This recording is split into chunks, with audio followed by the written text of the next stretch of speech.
টানা 3বারের মতো ফাইনালে উঠে স্কালোনি বললেন, চলমান কোপা আমেরিকায় এখন পর্যন্ত 5 ম্যাচের সবকটিতে জিতছে আর্জেন্টিনা।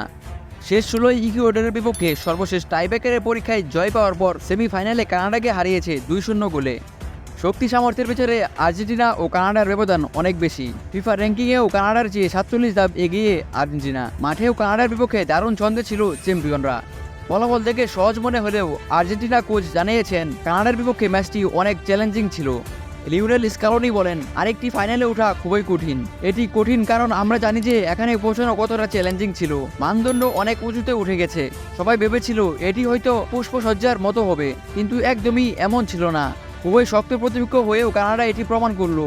টুর্নামেন্টের ইতিহাসে 30তম ফাইনালে উঠে এখন প্রতিপক্ষের অপেক্ষায় রেকর্ড 15 বারের চ্যাম্পিয়নরা। ফাইনালে আকাশী নীলদের প্রতিপক্ষ হবে উরুগুয়ে কিংবা কলম্বিয়া। তাই ফাইনালের প্রতিপক্ষ হিসেবে দুই দলেরও কারো নাম নির্দিষ্টভাবে বলতে চান না স্কালোনি। তিনি বলেন, ফাইনালে সম্ভাব্য দুটি প্রতিপক্ষ শীর্ষস্থানীয় জাতীয় দল। তাই ফাইনালের প্রতিপক্ষ হিসেবে যে কোনো একটি দলের কথা বলা কঠিন হবে। সবশেষ 10 আসরে ষষ্ঠ ফাইনাল খেলতে নামছে আর্জেন্টিনা। লক্ষ্য টানা দ্বিতীয় শিরোপা। প্রতিপক্ষ যেই হোক, স্কালোনি চাইবেন মেসি ডি মারিয়াদের নিয়ে নিজের শেষটা স্মরণীয় করে রাখতে।